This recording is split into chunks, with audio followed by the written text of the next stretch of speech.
established. And today we're going to have an informational hearing regarding the interplay between the Office of Inspector General and the DHS Commissioner, and we are going to be hearing particularly going through questions we've had for a few months now on Medicaid eligibility rules and how you're managing verification of eligibility for enrollees and providers, and some of the payment issues we've seen in Medicaid. So that's the scope of today's hearing. We do have minutes from our May 5th meeting, but we are not going to approve them today, committee members. There's been some discussion with staff of whether when we're out of session that's the right approach. So we will take that up with council and decide at the next hearing whether we're going to approve minutes. So we'll dispense with that for today. So before we get started, members, I just wanted to take a moment. I know this is the first official meeting of any body since the horrific assassinations of Speaker Hortman and her husband Mark, and the release of the attempted assassinations of Senator Huffman and his wife. And we just want to acknowledge that that is still a process we are all dealing with and grieving, and we continue to pray for the Hortman family. And Senator Huffman, delighted to see that he was released to rehab yesterday, and you know, we just are thrilled about that, and we will continue to pray for he and Yvette's complete recovery. But certainly it's important for us as a body to show the public that the work of the legislature continues, and I do think Speaker Hortman was a very practical person focused on the institution of the legislature, and I think that we are honoring her by continuing our work. And I know Chair Pinto would like to say a few words as well. Yeah, thank you, Chair. Thanks so much for those remarks. And one thing I want to make sure to say publicly is a big thanks to the people of Minnesota for their support and the messages of love to so many of us. Seeing people at the vigil on that Wednesday after the assassinations, and then when they were lying in state on that following Friday, that provided a measure of healing and support. And I mean, I've had a lot of weeping over those couple weeks, and those events in particular. It was just really powerful, and so really want to say thank you to folks for that support for all of us.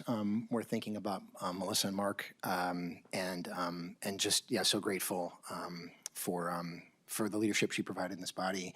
I'm thinking especially today about, for her, and I get this from my colleague, Representative Greenman, that the work that we do here is really about people and the impact on people. And I feel like she pushed us so often to be thinking in those terms. It actually feels appropriate to me that we're having this hearing at this time.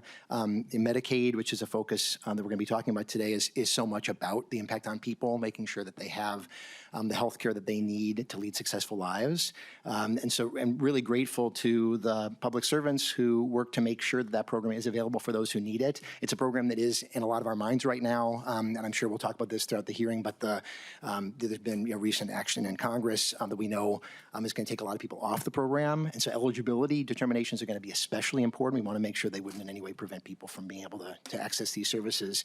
And as I say, that impact on people, I guess I'm going to have that continue to be uppermost in my mind, both this hearing and this upcoming session. And I hope and would imagine that all of us will have that as well. And so thank you, Chair, for this opportunity.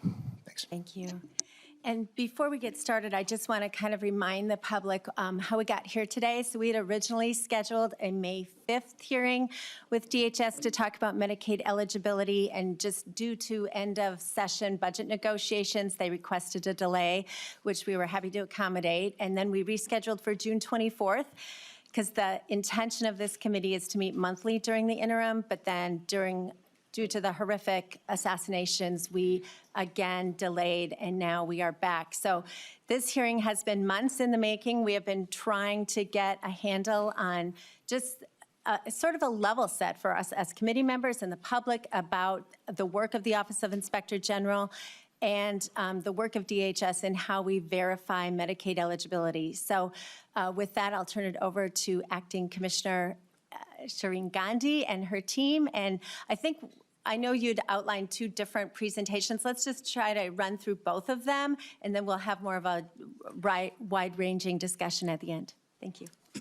Thank you, Chair Robbins, Lead Pinto, and members of the committee. For the record, my name is Shireen Gandhi, and I'm serving as temporary commissioner for the Minnesota Department of Human Services. Before we begin today, I just want to also share my condolences with all of you and your staff for the political violence that unfolded just 3 weeks ago. It's hard to believe. The assassination of Speaker Emerita Hortman and her husband Mark, and the attempted assassination of Senator Hoffman and Yvette are just heartbreaking. We're heartbroken over it, we're angry, and we just want to acknowledge that many of us are still reeling from those events as well.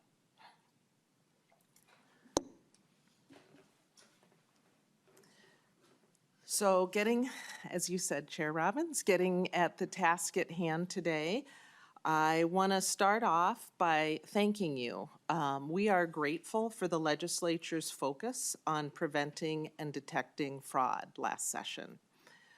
Most of the provisions that were in the governor's budget in the fraud package were supported by the legislature, including many of you. We also enjoyed collaborating on program integrity measures that were not included in the governor's budget, but also support program integrity. In particular, we worked closely with Chair Robbins, Lead Pinto, Chairs Schumacher and Noor, Chairs Backer and Bierman, Representatives Norris and Anderson, and Judiciary and Public Safety chairs and members on those committees. Our Minnesota Medicaid programs help more than 1 million people access the care they need: medical care, therapy, treatment, housing, and other services that allow people to stay healthy and to contribute to the economy. We know that fraud hurts the people who need these services. Program integrity work is a high priority for DHS and the Walz-Flanagan administration, so I thank you for your partnership on this. The committee's focus on fraud oversight led to many important reforms in the governor's budget being enacted this last session. This isn't an exhaustive list, but I'll name a few reforms to celebrate and recognize our collective efforts. Prohibition on illegal remunerations, also known as kickbacks, for medical assistance, which is Medicaid, what we call Medicaid in Minnesota, and child care assistance programs. Prohibition on duplicative billing.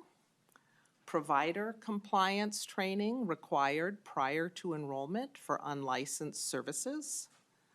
The authority to share data, including claims data, with state and federal agencies to investigate suspected fraud.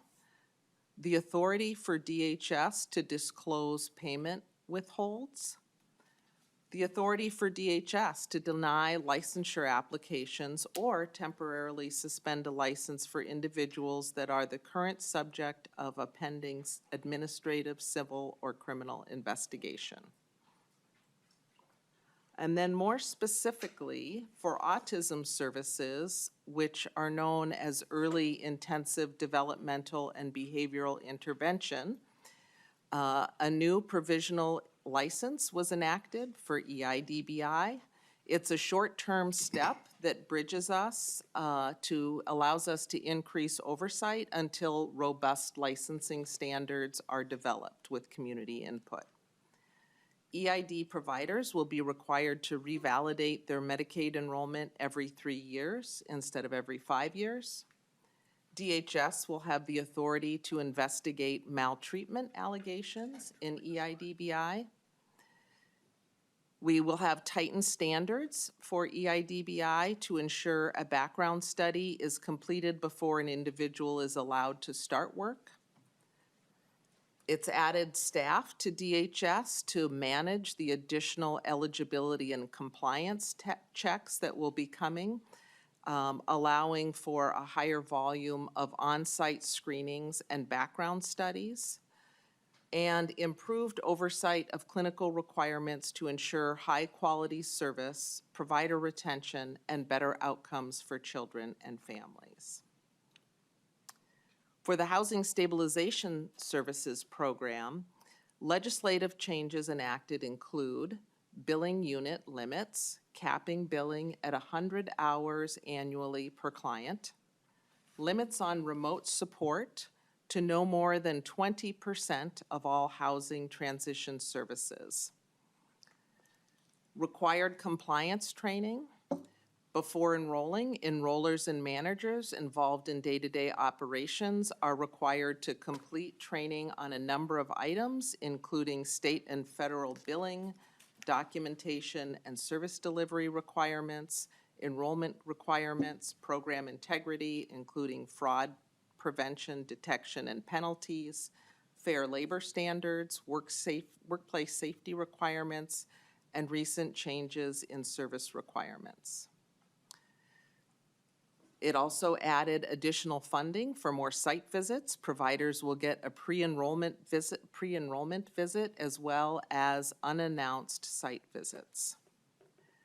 We are also conducting pre-enrollment risk assessments for all new and renewing providers as part of confirming provider eligibility. That was effective July 1st.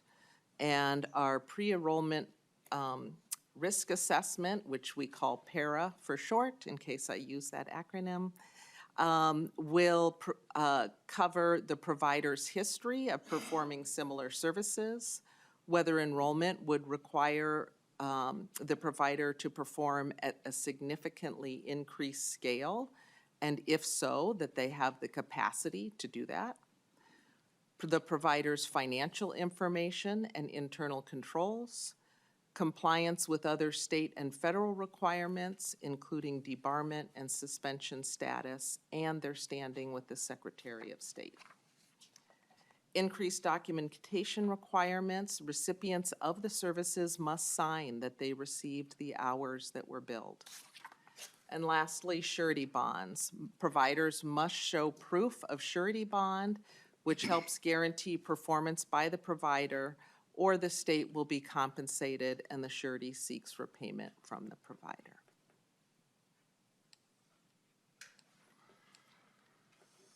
So with me today is DHS's Inspector General, James Clark. He joined DHS at the end of March and brings a wealth of experience prosecuting fraud in human services programs. I feel fortunate that we found somebody that knows both DHS and the Medicaid program. He comes to us from the Attorney General's Medicaid Fraud Division. James not only knows DHS programs, he has taken down fraudsters and has strong partnerships with law enforcement. As an Assistant Attorney General, he investigated and prosecuted criminal and civil cases involving the theft of Medicaid funds, the False Claims Act violations, and the abuse, neglect, and financial exploitation of vulnerable adults. He has wide experience managing complex financial investigations of nearly every type of Medicaid fraud. As Assistant Attorney General, James also represented DHS in state and federal courts and for administrative hearings, giving him a broad understanding of DHS. And beyond this, Inspector General Clark understands how critical human services are to the people of Minnesota, having worked for legal aid after graduating law school. I am grateful that Inspector General Clark's professional path brought him to DHS, and he has immediately put his considerable talents to work for our Office of Inspector General. Chair Robbins, I'd like to have Inspector General Clark introduce himself and provide more information on DHS's Inspector General Office. Thank you. Welcome to the committee, Inspector General Clark. Please just start with saying your name for the record. Good morning, Madam Chair, members. James Clark. I'm the new Inspector General at the Department of Human Services. So I first want to thank the committee for having me this morning. As you know, I'm just introduced myself, James Clark. I'm the new Inspector General at DHS as of March. Prior to this role, as the Commissioner said, I worked at the Attorney General's office for close to a decade. I've investigated and prosecuted doctors, nurses, dentists, therapists, business owners, billers, all for Medicaid fraud from all different, and business owners of all different Medicaid provider types. I've sent people to prison for stealing Medicaid dollars, and I've helped to secure several millions of dollars in monetary recovery for our state. I take this work extremely seriously, and I also care deeply about the people that Medicaid and other public benefit programs are designed to help. As the commissioner said, after law school, I worked for several years at Legal Aid in Minneapolis, where I represented people who depended on Medicaid and other public benefit programs for their family's health and safety. I had many clients that I remember vividly crying in my office at the prospect of losing their public benefits. This work is critically important to the people of our state, and that's why I'm passionate about it. The fact that people decide to steal from taxpayer-funded programs that are designed to help people in need is reprehensible. Personally, I find it disgusting. It's also illegal, but I think most importantly, it's also immoral. It harms taxpayers, but also harms the very people that these programs are designed to help. I know the schemes that providers are engaging in because I spent years investigating and prosecuting them. A part of why I came to DHS from the Attorney General's Office Medicaid Fraud Division was to share my knowledge of Medicaid fraud schemes and help strengthen the ongoing work that DHS is doing in administrative oversight on the front end. Unfortunately, we all know Medicaid is on the chopping block. People in Minnesota, around the country, are at risk of losing their health care. I think right now we need to be more vigilant than ever to ensure that we are safeguarding Medicaid dollars and they are not being stolen from us. I will do everything I can in this role to detect and prevent fraud and hold bad actors accountable, continuing the work that I did at the Medicaid Fraud Division at the Attorney General's Office, and I look forward to working with all of you on these important issues. So I do have a few slides that have some high-level information about OIG functions. So I want to start by giving some background about the work of the Inspector General's Office. So the Inspector General's Office has 3 core program integrity functions. As the slide shows, background studies, we call them background studies, most people refer to them as background checks, licensing of providers, and then provider investigations. So our fight against fraud and overbilling starts at the front end with vetting and educating providers. Background studies prevent bad actors from gaining access to children, vulnerable adults, and Medicaid dollars. The Background Studies Division at the Office of Inspector General conducts over 500,000 background studies on entities and individuals each year and determines whether there's criminal conduct or other disqualifying information that prohibits someone from gaining access to Medicaid recipients or Medicaid dollars. So that's where we start on the front end, vetting providers, making sure they don't have disqualifying criminal conduct. Moving on to the Licensing Division. The Licensing Division vets provider applications and conducts inspections to ensure that licensed programs, such as substance use disorder providers and home and community-based service providers, comply with required statutes and rules.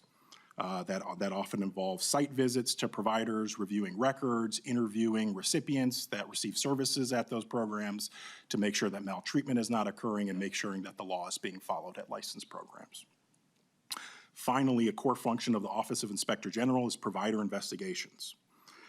The Office of Inspector General is responsible for overseeing close to 300,000 Medicaid providers in the state of Minnesota. We currently have 988, so close to 1,000 open cases that we are investigating. It's important to note that not all cases and investigations result in findings of fraud, right? Oftentimes there's administrative errors that we're investigating. There's overbilling issues that may not have been the result of fraud, so mistakes, but nevertheless we are investigating all of those cases, nearly 1,000, to make sure that we are identifying any problematic billing practices and recovering any money that the state is entitled to. It is important to note that DHS is not responsible for investigating Medicaid recipient fraud. Each of the 87 counties in Minnesota is responsible for enrolling and detecting potential recipient fraud, right? So when we're thinking about investigations at the Department of Human Services, we are solely investigating Medicaid providers. Well, we do some Minnesota Care investigations, but not Medicaid recipient investigations. I will also want to stress that DHS OIG is not a law enforcement or prosecuting agency. Our role is providing administrative oversight However, we work closely with law enforcement partners at the local, state, and federal levels to develop strong cases they can take to court. One of the reasons I came over to the Department of Human Services is to further strengthen the partnerships between OIG and the Attorney General's Office, also our partners with HHS OIG, the FBI, and the U.S. Attorney's Office. In my short time here, I've had several meetings and briefings with our federal law enforcement partners on fraud schemes and providers that we are looking at OIG. I think it's also important to note that the vast majority of cases prosecuted in our state originated as referrals from the Department of Human Services. But referring a case to law enforcement does not end the Department of Human Services work. After a referral is made, DHS also plays a critical role throughout the life of a prosecution.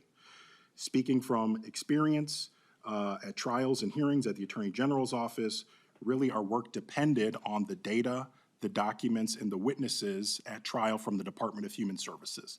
No Medicaid fraud investigation or prosecution can be successful in the state without the work of Department of Human Services employees. I next want to talk about Office of Inspector General collaboration. As I said earlier, we currently oversee close to 300,000 Medicaid providers. In my short time at DHS, I've seen it's very important to be able to collaborate closely with DHS policy areas. Medicaid rules and statutes, as you all know, can be complicated. They are lengthy. So when OIG staff investigates providers, we rely on the administrative expertise of DHS policy staff who know the rules and requirements of these programs most intimately. Working closely with DHS policy staff also gives the Office of Inspector General the ability to share our hands-on knowledge about fraud schemes and overbilling schemes we're seeing, to work with the policy teams to develop policy and statutory revisions that can strengthen compliance, accountability, and enforcement. This collaborative approach helps ensure that the Office of Inspector General and policy areas maintain a unified strategy for protecting taxpayer dollars. So in my 3 months here, we are frequently in communication with DHS policy areas, thinking about ways that we can strengthen program integrity across DHS programs. Next slide, please. I next want to highlight the fact that the Office of Inspector General uses data to proactively detect and prevent fraud, waste, and abuse. We have our own in-house data team, our data analytics division, that monitors Medicaid billing data to identify problematic billing patterns and billing outliers that we can then review that data to identify investigative targets. So we have our own in-house data team that's proactively monitoring our billing information and informing our next investigative steps. It's also important to point out that the Office of Inspector General partners with private sector vendors to detect and prevent fraud, waste, and abuse. We work with a CMS, so the Center for Medicaid and Medicaid Studies or Services, mandated federal contractor. We work with that contractor called the UPIC is the acronym, the Unified Program Integrity Contractor. So each state Medicaid agency is required to have a CMS contractor working with them. So that contractor proactively reviews our billing data to detect fraud, waste, and abuse, prevent fraud, waste, and abuse, and also identify program vulnerabilities and room for improvements. We also work with a private sector contractor to conduct audits of providers and recover overpayments. So DHS is doing that work in-house, but we also leverage the experience of the private sector to help us with reviewing billing data and conducting audits of providers and recovering overpayments.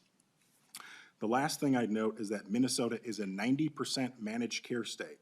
So we heavily rely on the proactive investigative work of our managed care partners, such as UCare, Medica, Blue Cross, and Health Partners, who are responsible for fraud detection and prevention and the 90% of Medicaid dollars that funnel to them. So each of the MCOs that we contract with, they all have investigative units, they call them special investigative units, who are responsible for detecting and preventing fraud, right?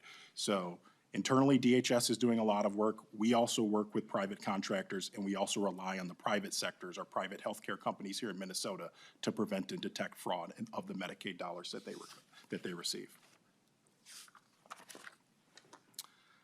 Next, I'll briefly walk through this flowchart slide. So the slide contains a flowchart outlining the process for handling provider complaints at the Office of Inspector General. Again, we review all complaints, tips, or information shared with us.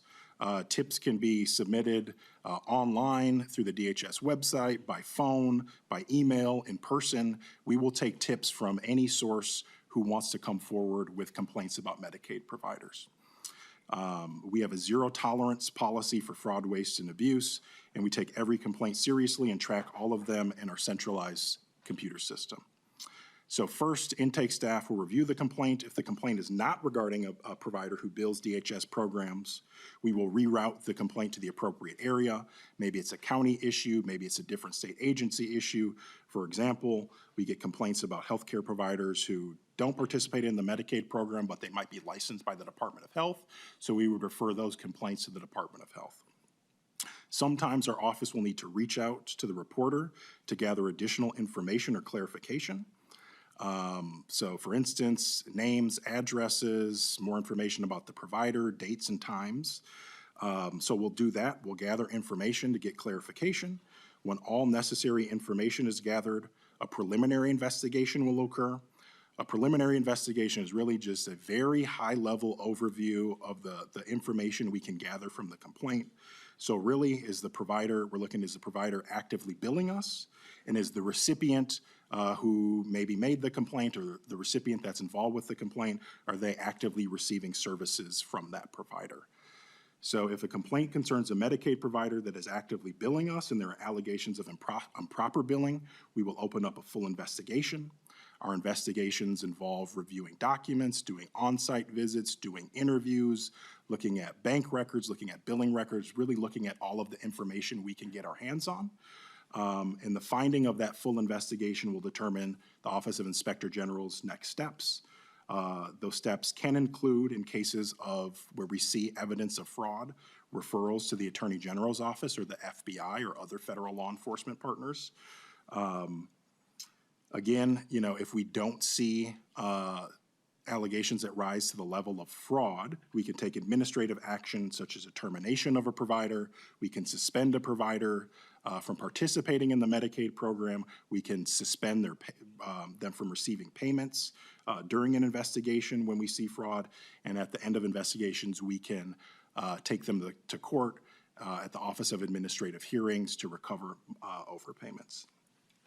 Just like to point out that the case that I last charged before coming over here at the Attorney General's office was a pretty large racketeering case involving a Medicaid provider or personal care agency. And that case, right, that I charged worked its way through this process, right? So it started as a complaint, a Medicaid recipient calling DHS saying, hey, look, I'm not getting the care that I'm supposed to. I think something's wrong with this company. DHS investigated that complaint through this process here. DHS stopped payments to the providers. DHS referred to the Attorney General's office. The Attorney General's office expanded the scope of that investigation and ultimately charged a very large racketeering case for that provider. So that's all I have in terms of slides. Again, that's a very high-level overview of the work we do, and I'll give it back to the Commissioner. Thank you very much. Commissioner Gandhi. Thank you, Chair Robbins, members of the committee. The committee also asked us to provide information on Medicaid eligibility and oversight of the program, so our remaining slides will cover this request. Federal law establishes the minimum eligibility requirements for individuals to qualify for Medicaid.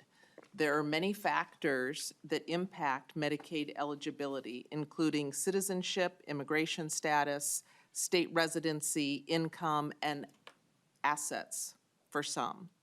In Minnesota, counties make individual medical assistance eligibility determinations, as Inspector General Clark noted, and oversee alleged recipient fraud. To be eligible for medical assistance, applicants must be a citizen, be a U.S. citizen, or have a Medicaid qualified immigration status, reside in Minnesota, making Minnesota their home, provide their Social Security number as a condition of eligibility unless they meet certain exceptions, Generally, a person's income must be less than or equal to the appropriate income limit. Income limits vary based on a person's basis of eligibility. So, for example, a child, a pregnant woman, a parent, adult without children, seniors, or people with disabilities. Income limits are based on federal poverty guidelines and are updated annually. There is an asset limit for people who are 65 or older and people who are disabled. Assets are counted including checking accounts, savings accounts, money market accounts, certificates of deposit, certain trusts, non-homestead real property, certain vehicles, and other items of value. The asset limits are $3,000 for a household of one, $6,000 for a household of two, and $200 for each additional household member. There are no asset limits for children, pregnant women, parents, or adults without children as specified by federal law. There are other program rules. So for example, to qualify for MA as a parent, you must live with your child who is under age 19. Eligibility determinations are made by the counties and tribal workers with system support from DHS.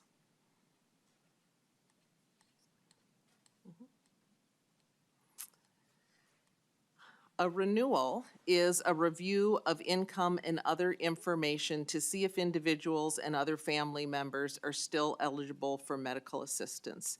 Generally, this happens once every year. At renewal, Medicaid agencies are required to first check electronic data sources to see if they can automatically renew an individual's eligibility before requesting additional documentation. The use of these electronic data sources helps improve the accuracy of eligibility determination, reduces the workload for county and tribal eligibility staff, and reduces the reporting burden for MA enrollees. If eligibility is confirmed using these trusted data sources, the individual is mailed a notice and information summary to review for accuracy. If the information is accurate, the individual does not need to do anything. If the information is not accurate, they must report any changes or corrections to their county or tribal processing agency. If eligibility cannot be confirmed, a renewal form is mailed to the individual to complete, sign, and return with the required proofs. For example, income and assets, if the individual is subject to an asset limit. If they fail to return the form, then that will result in the loss of eligibility and their case is closed. And they are mailed a 10-day advance closing notice.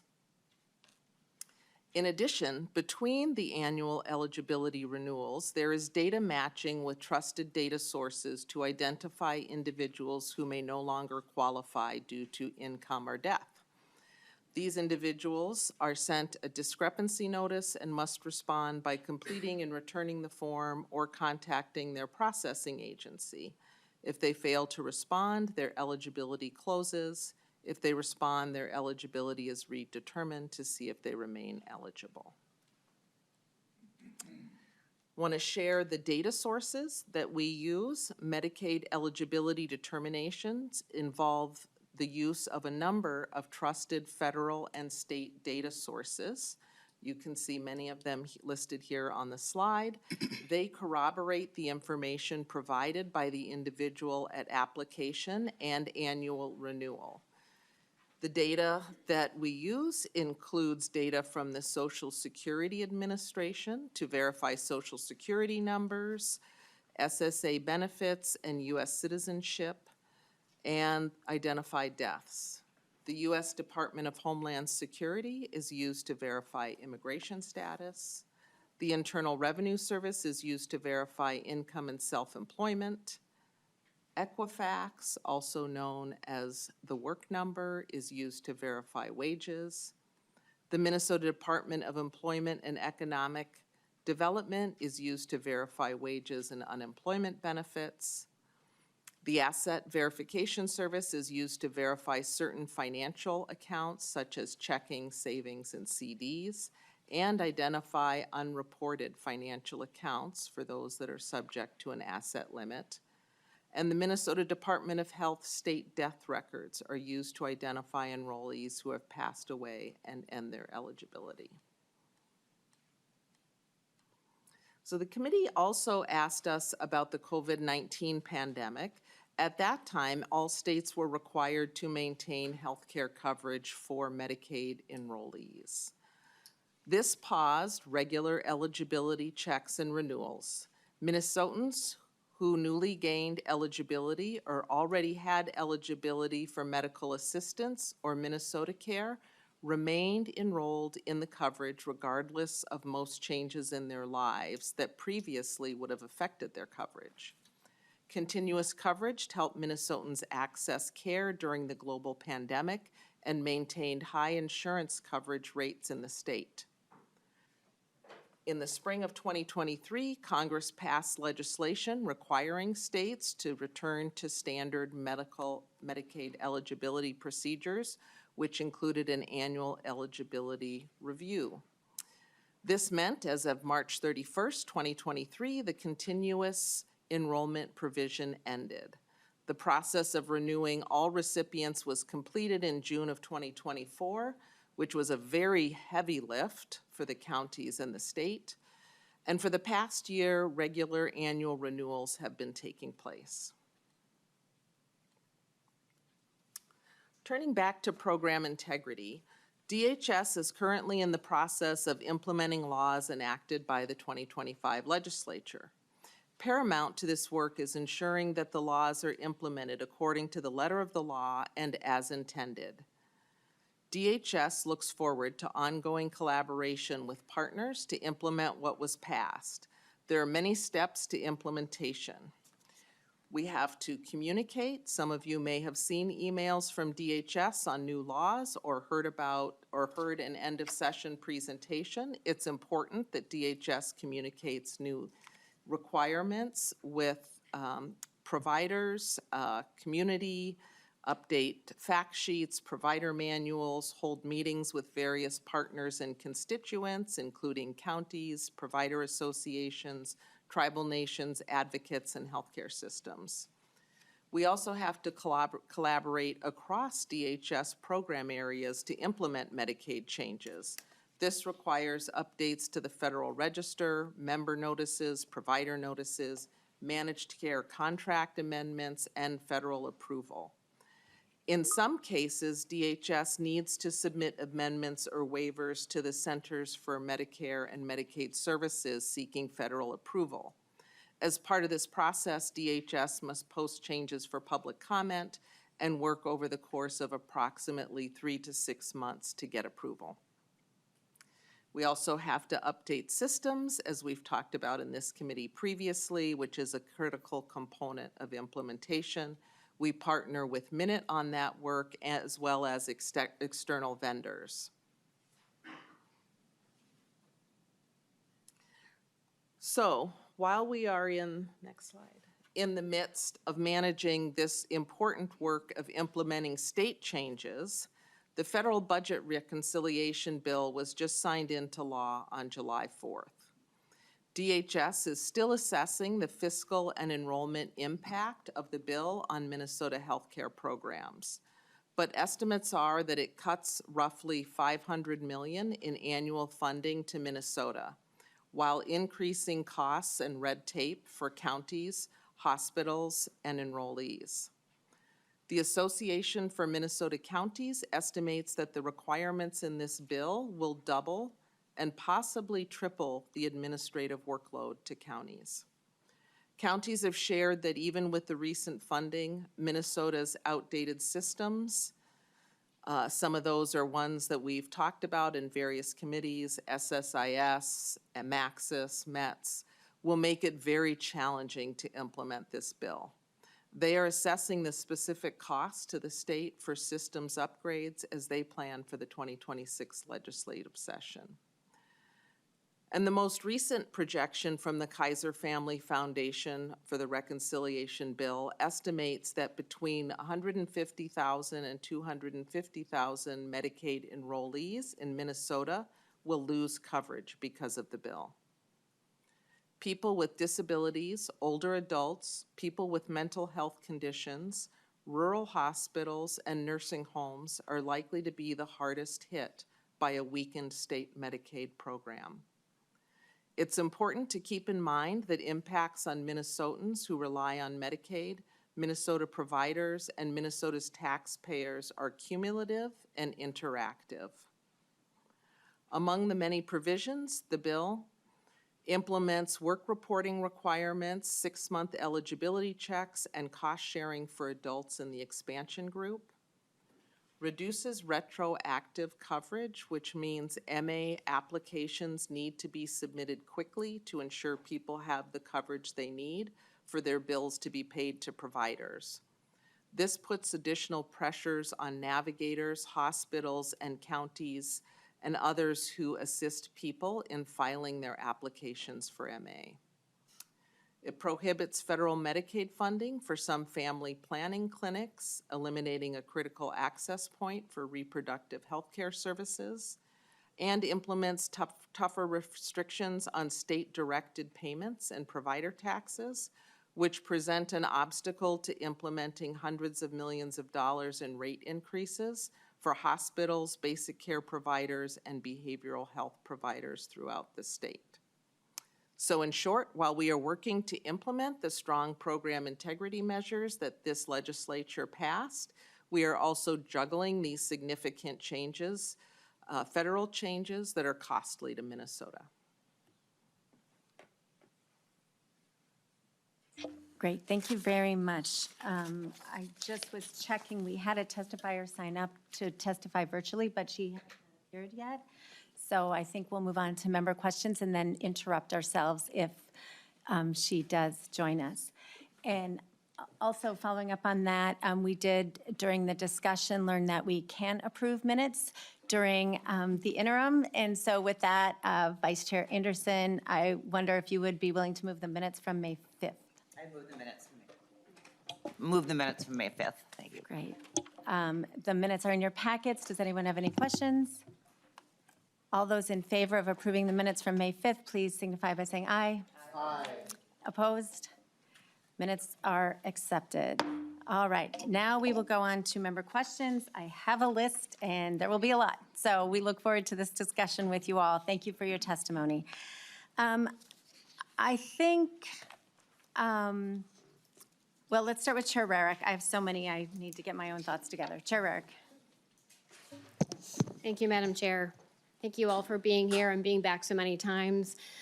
Commissioner Gandhi, I appreciate that, and it's great to have the new Inspector General. It's fantastic. So I just wanted to get a better understanding of the Inspector General's office within DHS. And it's interesting that he would work for the Attorney General, because we had Keith Ellison, Attorney General, in. And when we were talking with Attorney General Ellison, he had mentioned that they oversee $20 billion a year in Medicaid money.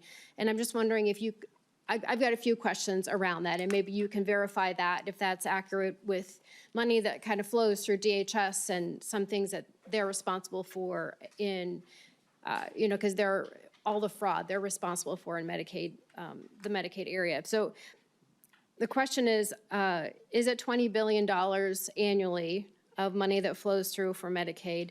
And secondly, I also, at that time when he was here, we talked about the misappropriations or incorrect payments or fraud or whatever category you want to put it in.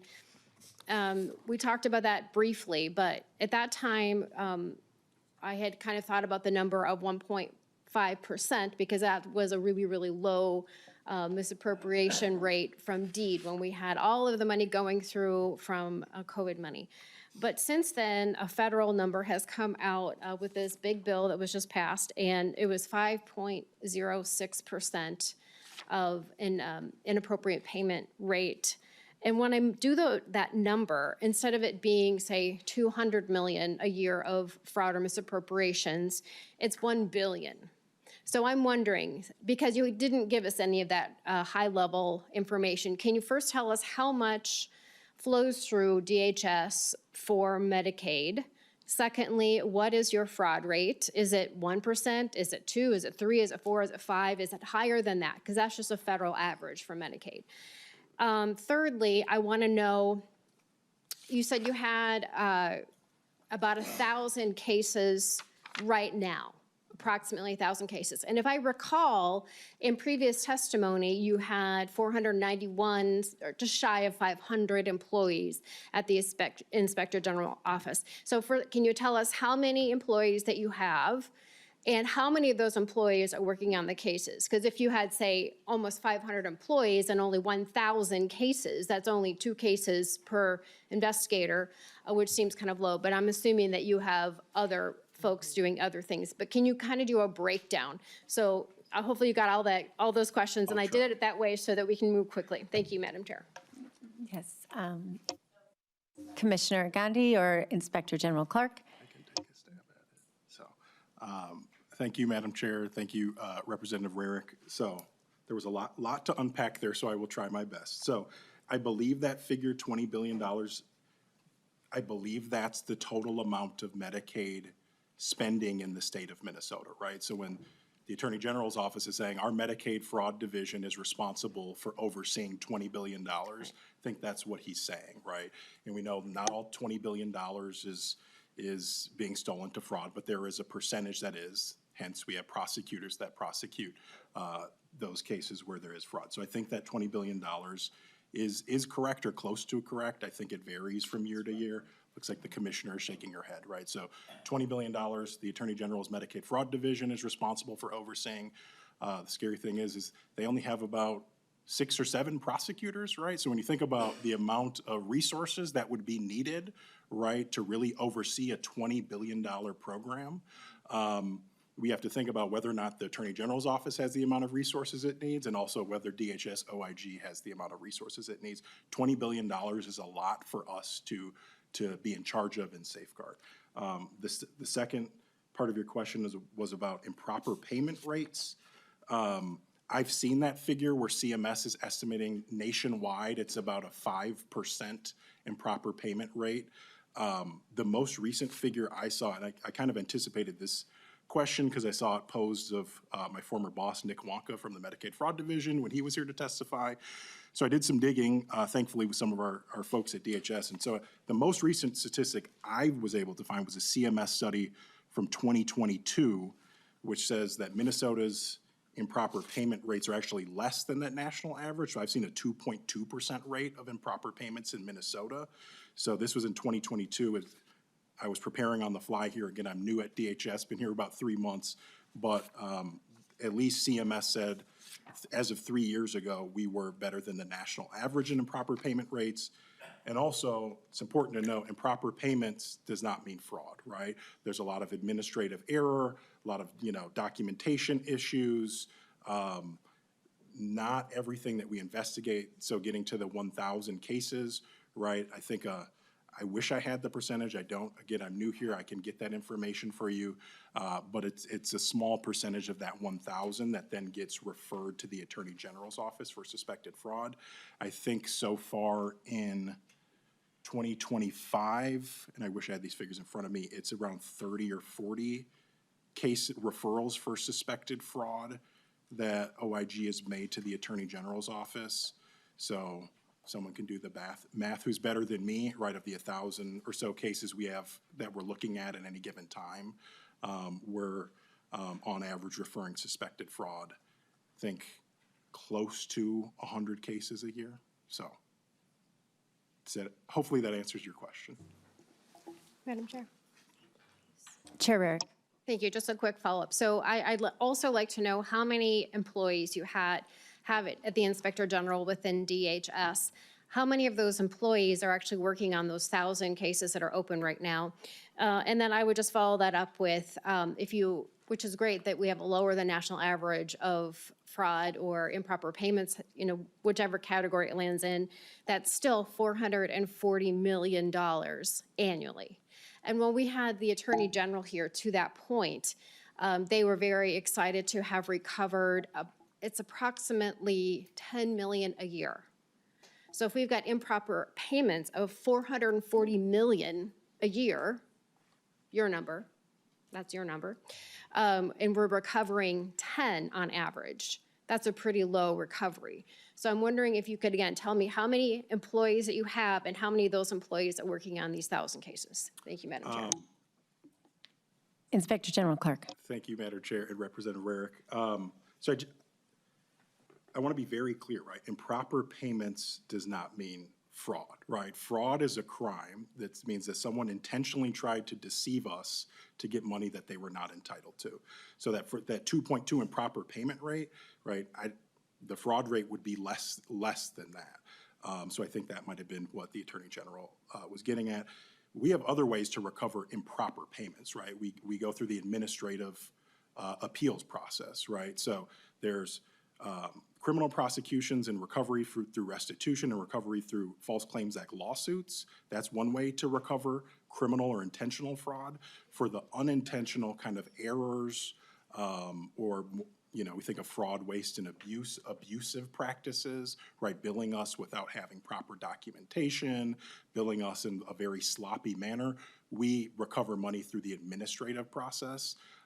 So when the AG's office is saying they're only recovering, I don't know what the figure is, a certain amount of millions of dollars for fraud, we're recovering more through the administrative process than the Attorney General's office is recovering just through fraud prosecutions. The other part of your question was how many employees we have doing provider investigations.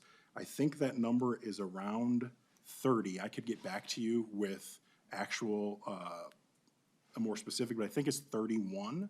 In terms of total employees at the Office of Inspector General, I think that number is around the high 300s, maybe. So I know it was 500. We split off, our Inspector General's office split off. A lot of our employees went over to the Department of Children, Youth, and Families. So whatever staffing statistics that you previously had, those have been reduced now because a lot of our staff has moved to DCYF. So. Question?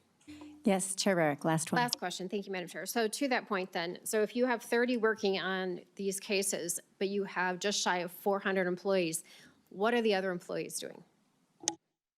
Right, so I explained the core functions of the Office of Inspector General, right? So we have background studies, so we're doing 500,000 background checks a year. So a significant amount of our employees are doing background checks, right? That's an important part of program integrity, making sure that criminals and other people with disqualifying conduct do not get employment in Medicaid programs, do not get access to Medicaid funds. So that's very important, background checks.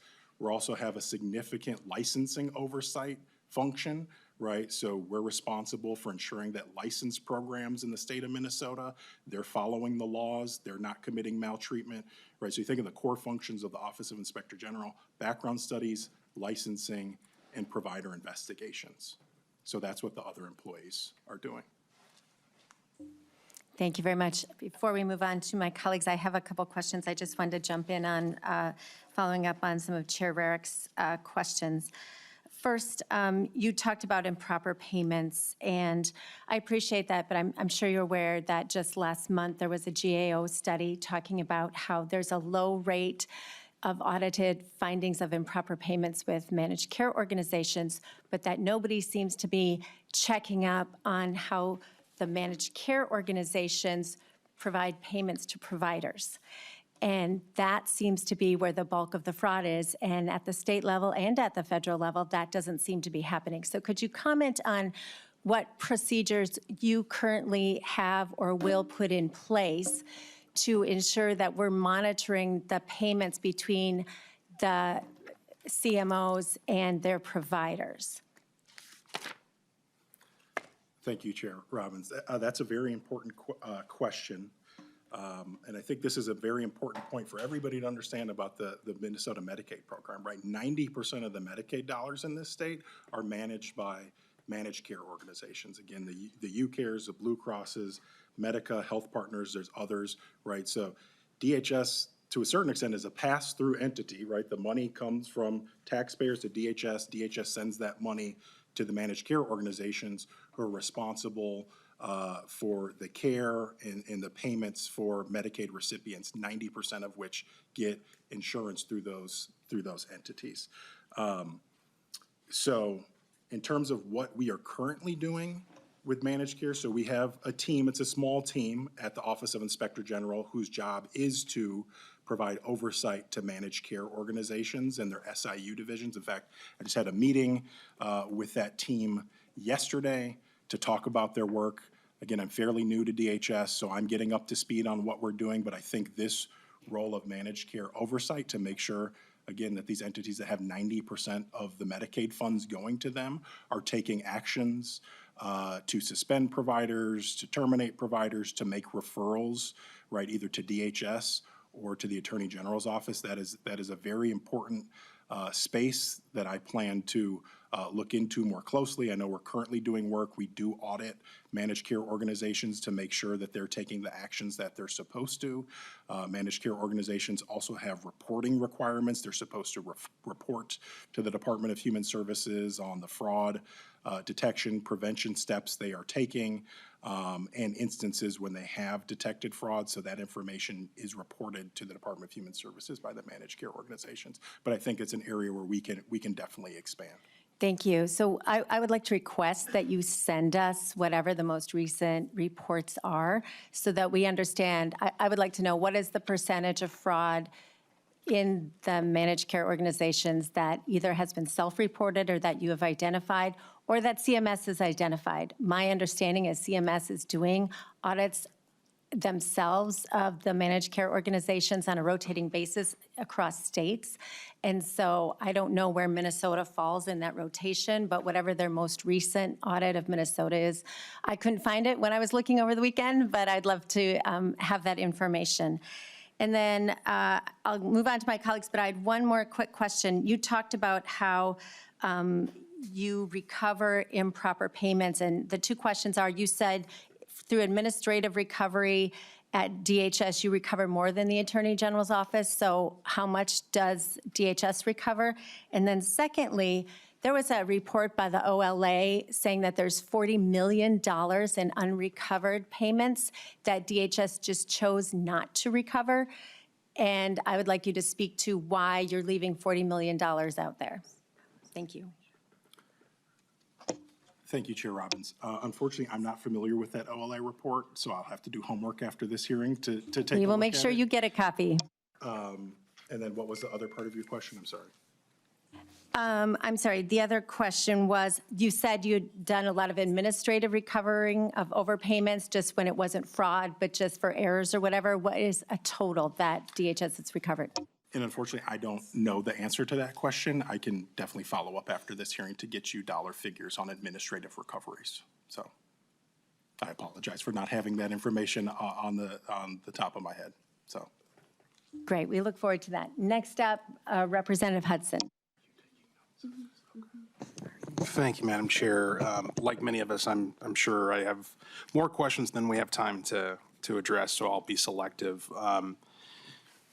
And I'm trying to figure out a sensitive way to address this, but we have had whistleblowers from within DHS who have approached us and have alleged that efforts to try to bring impropriety to the attention of the Inspector General or the Commissioner or higher-ups within DHS has resulted in, to one degree or another, discouragement, even retaliation is a word that's been thrown around. And that obviously counters what you've said today in terms of the priority that you guys place on ensuring that these allegations are taken seriously.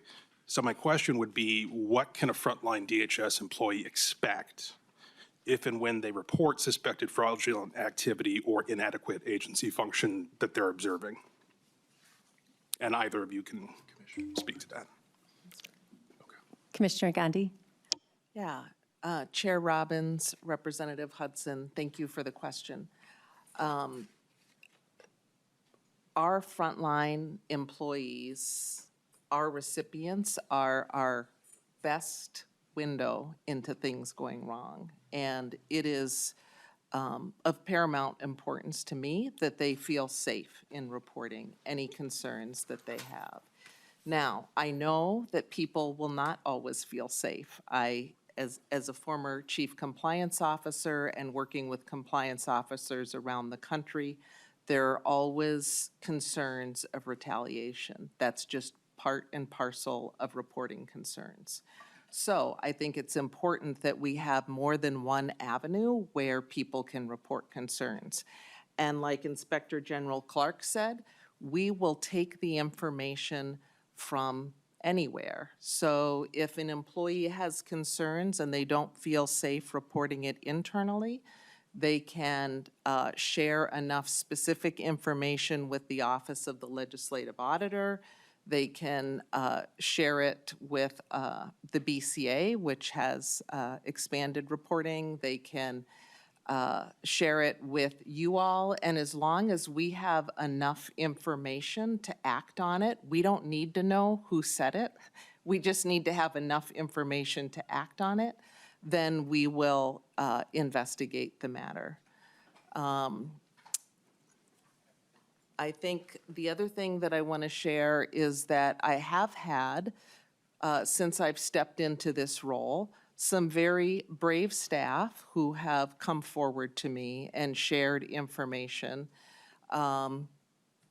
sometimes anonymously and sometimes not anonymously. And in those instances where there's been enough credible information provided to me, I will take steps such as hiring an independent investigator. I don't need to know the name. I just need to get the information so we can take action. Representative Hudson. Thank you, Madam Chair, and thank you, Commissioner Gandhi, for that answer. The other thing I wanted to ask you about was we received some public testimony with questions regarding your stated opposition to the OIG bill that unfortunately, from some of our perspectives, didn't get across the finish line at the end of session, despite its broad support in the Senate and a lot of conversation about it that took place throughout the session.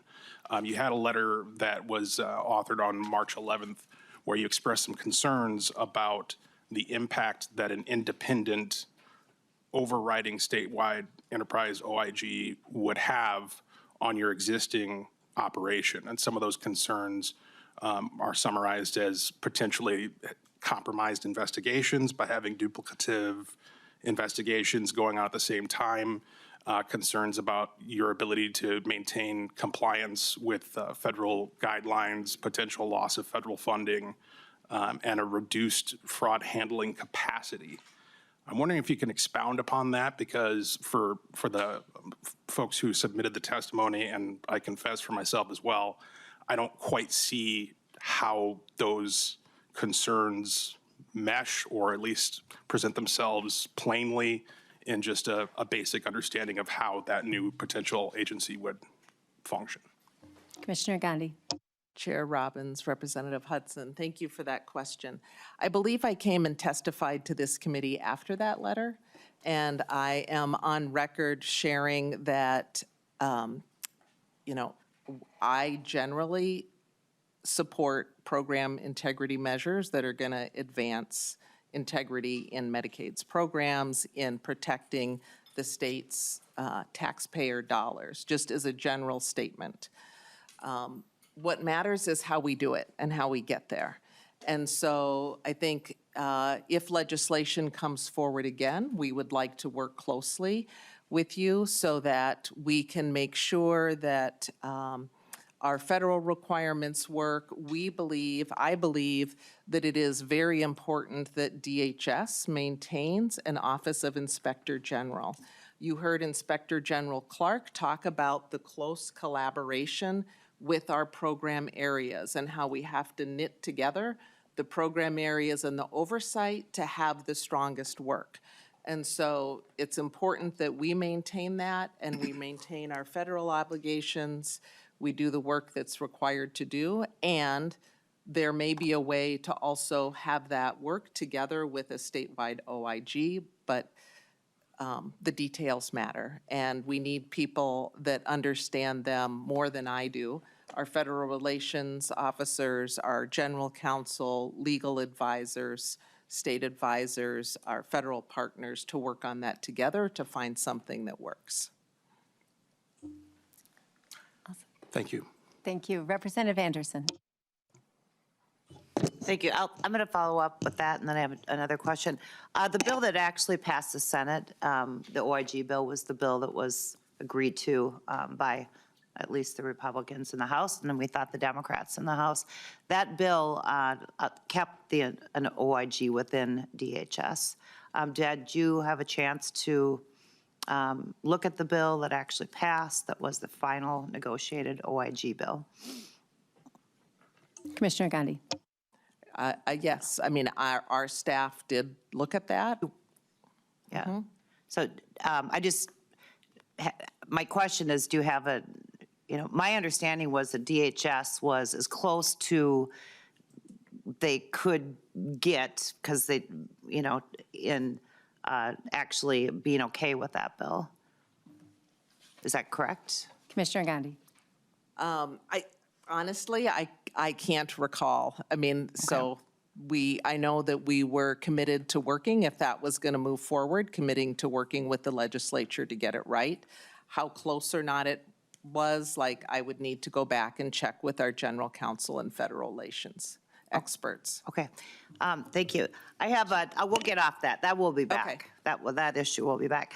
I have a question for Inspector General Clark, and welcome, and I hope that you clean up the department and do what needs to get done. So I know that a lot of the things happened before March, before your time there, and there's a lot of work that needs to get done so that we don't have all the fraud that's been happening within DHS and within Medicaid, as we're talking about that specifically, but there's other programs too.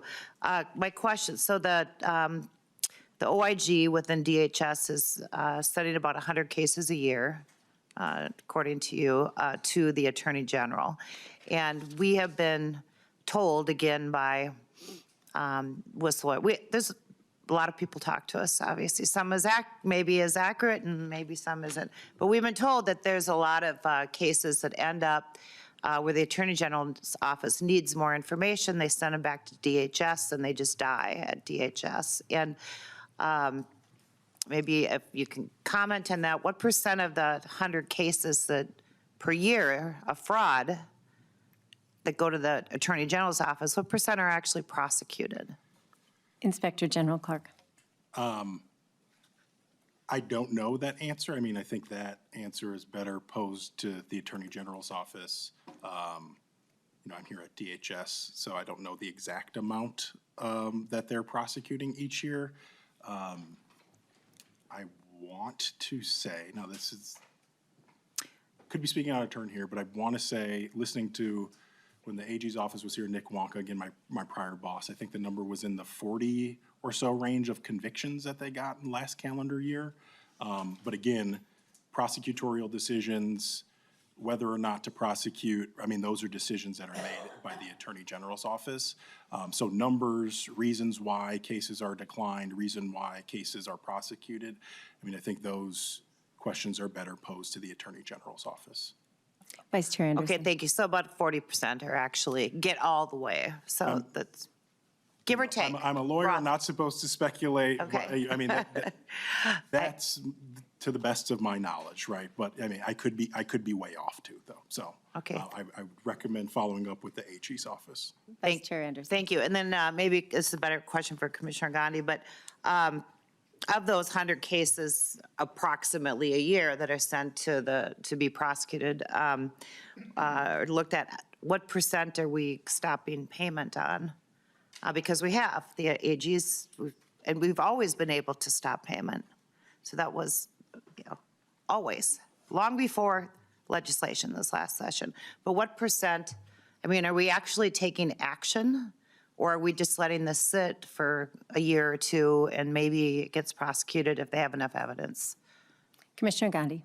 Chair Robbins, Vice Chair Anderson, thank you for that question.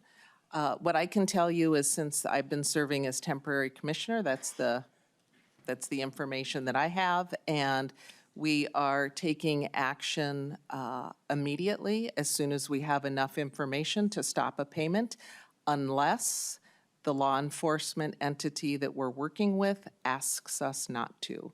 So our default position now is to stop payment. Vice Chair Anderson. Okay, thank you. That's, Last one. yeah, that's good. But what percent approximately? I mean, is it most of them that get sent to the Attorney General's office that we're actually stopping payment? Or, because you said if we, If they ask us not to, right? okay, thank you. Thank I'll you. let- I would just like to follow up. If you could give us a number, and you can report back, but in the last year, how many cases that have risen to the OIG's office or to the Attorney General's office have you actually stopped payment on? That would be great. Sure. Thank you. Yeah, we Chair Robbins, I mean, the number is extremely high. We are stopping payment, percentage-wise, we are stopping payment unless the law enforcement entity says that they want us to hold off because they're gathering more evidence. Right, But we we will get understand. you the number. Perfect. Thank Thank you. Representative Greenman. Thank you, Madam Chair. And I appreciate you all being back. And I know this is part of a continuous conversation. I wanted to get to this question that I think you raised, that I think is important as we talk about Medicaid and how we are effectively providing the service to the Minnesotans who need it and doing it to protect those, that health insurance, that healthcare provision, as well as public dollars. And you talked a little bit about the difference between the provider oversight, which the state does, looking at provider fraud, provider inaccurate payments, and the individual oversight of eligibility requirements. And you talked about the state versus the local. And I think that's important. Thinking about the provider piece, which you talked about and which frankly this committee should be more concerned about because all of the evidence shows that's really where the concern is. That's what the Medicaid Fraud Control Unit does. Wondering, we have been talking a lot in this committee, but that is dwarfed by the national conversation and the reconciliation bill that just got passed. And I'm wondering if that bill provides any help, any additional resources to do the kind of work you were talking about, both the preventative work of background and licensing and all that stuff, but more importantly, the fraud prevention of prosecutions, investigations. Is there any federal help that's coming in that bill for that, the work that the state is doing? Do you know? Inspector General Clark. Madam Chair, Representative Greenman, not that I'm aware. And so I think that question is better posed to our legislative folks who have really been following, tracking that legislation, pouring through the language. I've also reached out to the AG's office, my former colleagues, to see whether or not they were aware of any fund increases or decreases, and they're not aware either. So whether or not the federal budget is going to give us more resources, I'm just not aware. I haven't heard that that's the case, though. So. Representative Greenman. Thank you. I appreciate that. I've been also doing a lot of reading, and that's also what I've sort of determined. So I wanted to double check that. I think that's what I heard from the AG's office as it relates to their piece of this, which is the Medicaid fraud control piece. And we actually heard lots of bills about increasing the resources for the AG's office. I think we made them take it out of the base. I think if we want to talk about that work, we should talk about, I think in the Public Safety Committee, we talked a lot about how they punch above their weight in terms of, and goes credit to you as a prosecutor there, but in terms of the work they do and how much we invest in, which is, I think, middle of the pack compared to other states. But we should talk about that because I think we've been talking about a lot of the outcomes of their work, but we need to make sure that we're investing in that piece. The other piece I wanted to ask about, and it actually might be more directed to, I think we have the Association of Minnesota Counties, but my understanding is the lion's share of as you talked about, the checks on eligibility and how that is working. That changes a lot under the new federal law going into effect in 2026 or 2027. And I think a lot of that in Minnesota rests on the counties. Am I right? I'm wondering if we could have the Association of Minnesota Counties come up, and I just have a question for them that's probably better suited for them than for you all. We can have one person from the Associated Association of Counties. We don't need everybody. We want to keep moving. Please state your name for the record, and then Representative Greenman will address the question. Thanks, Chair Robbins, members of the committee. My name is Matt Freeman. I'm the Human Services Policy Analyst for the Association of Minnesota Counties and the Executive Director for the Minnesota Association of County Social Service Administrators. Thank you. Representative Greenman. Thank you, and thank you for being here. And I promise I won't, it's mostly from what you guys have said publicly, so won't try to delve too deeply. But my understanding, and as we talked about this, like, we're thinking about oversight, we're thinking about how to best serve, how we are investing state resources into ensuring that people get access to the healthcare that they need, and that these programs are well delivered. It's my understanding that the verification checks sit at the county with you all. I think I'm interested in how you pay for that. But let me just wrap all this question into one, which is, I think it's undisputed that the issue of Medicaid fraud that we are concerned about is not an individual eligibility issue, it is a provider issue. And the individual eligibility issue, which you all handle, is also some work. My understanding, and this is, I guess, the question I have, as we're all trying to figure out these new changes that are coming down the pike, because that's our job to think about the locals too, but do you have a sense of how much additional both work and resources it's going to take to do this individual eligibility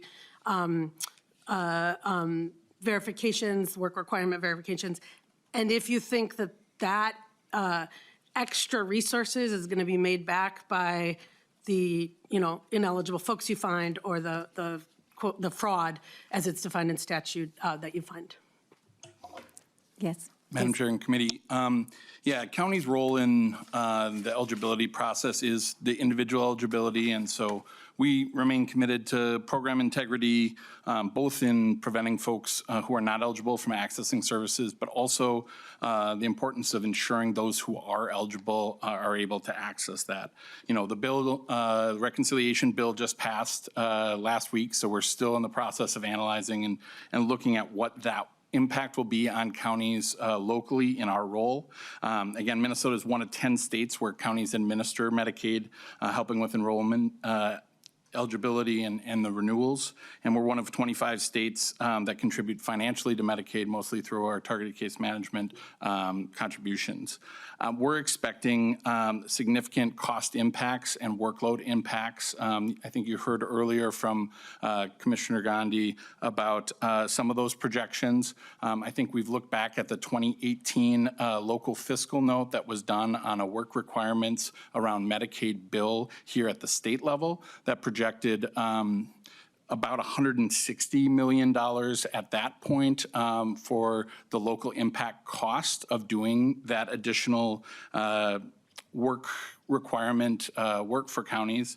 In addition, we do know in the bill it includes additional verifications, particularly for Medicaid expansion populations, which will be more work for counties, and additional challenges on our existing technology system between Maxis and METS and other systems that don't inherently or aren't easily adjusted to incorporate new changes from the federal level. So we're expecting property tax burdens to counties, increased workload for the folks that are currently working on eligibility.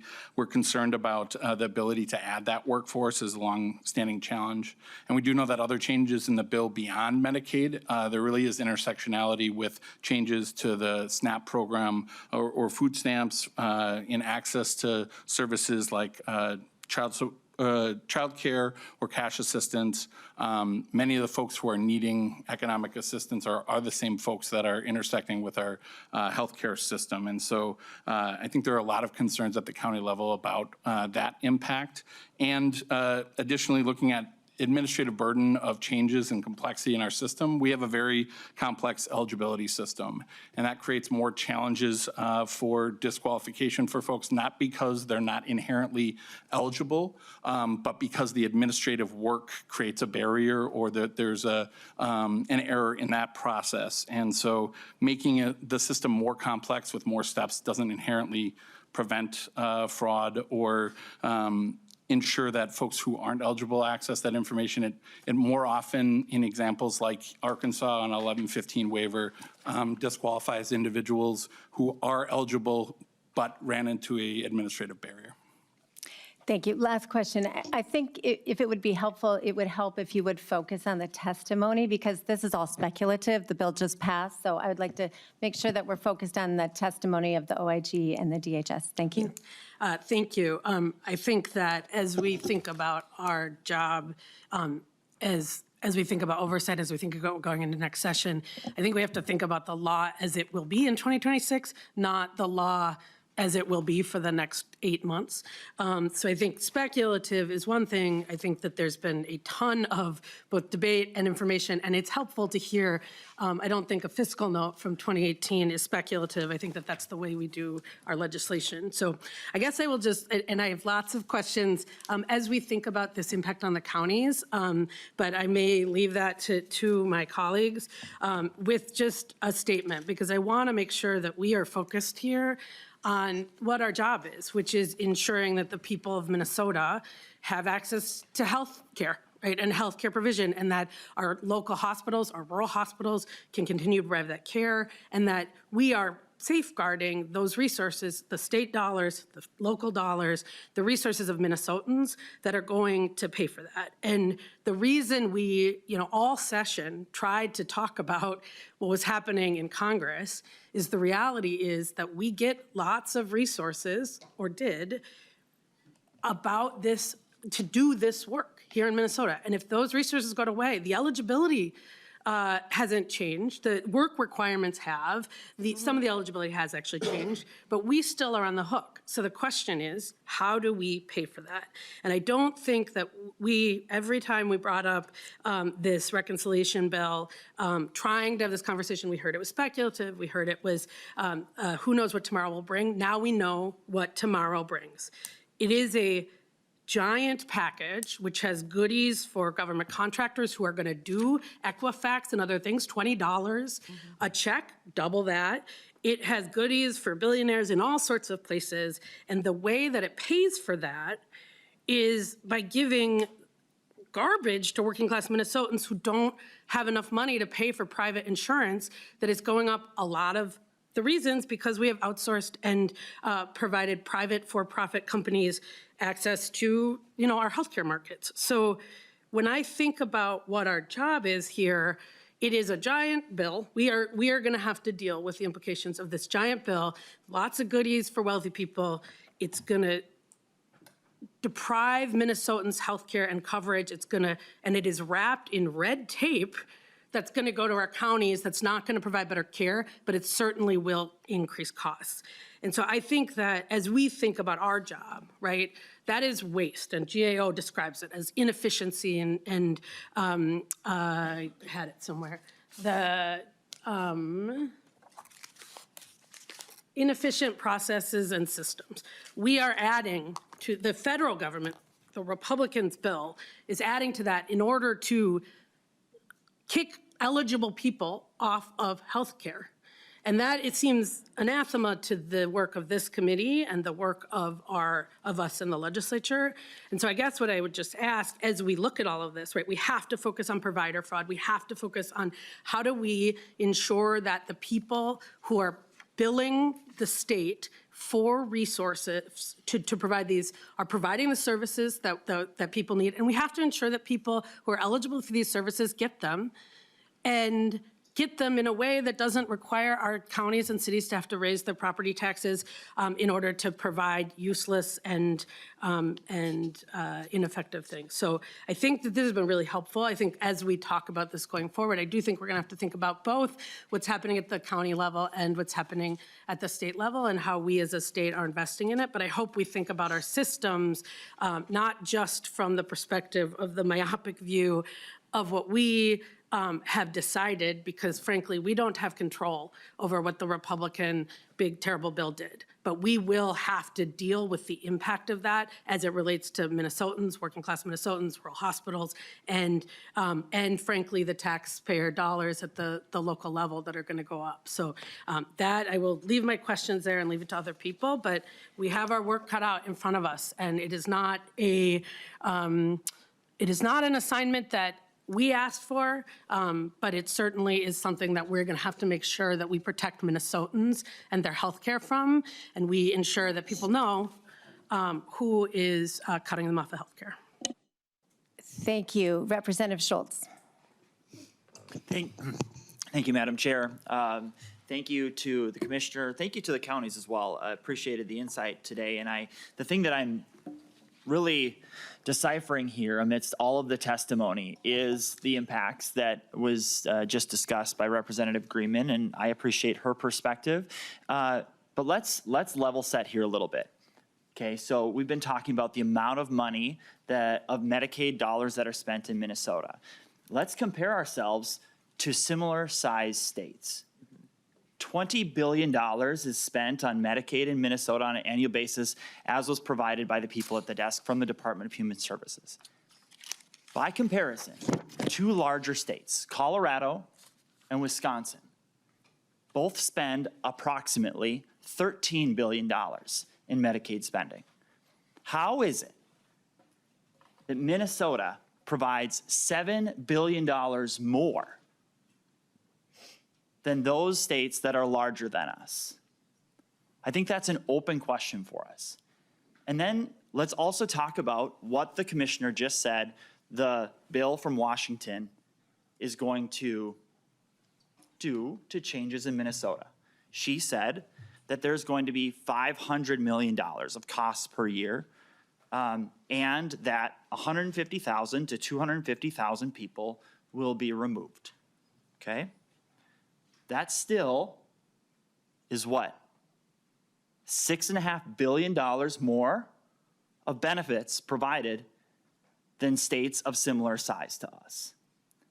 So my question is, who are these people that are receiving $7 billion more than states that are larger than us?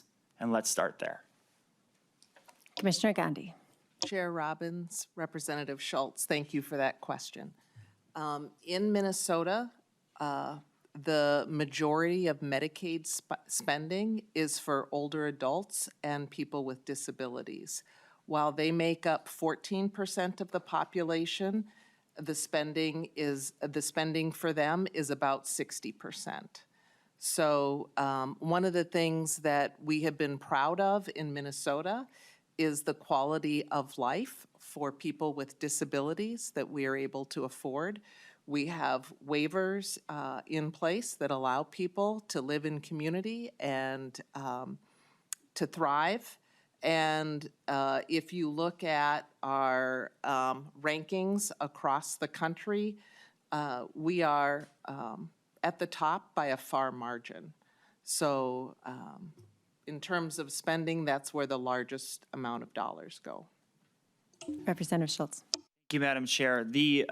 I find it really hard to believe, and I believe there's actually direct data that contradicts what you just said, that there aren't people with disabilities or seniors that live in those same states, Wisconsin and Colorado, larger size states than we are here in Minnesota. So let's, and I appreciate this. It's going to be a question about the state budget. It's going to be a question of our values, how we talk about supporting the dignity of work. It's going to be having that conversation about who is eligible. So in Minnesota, how does one qualify for Medicaid that has been so much more generous than states around us?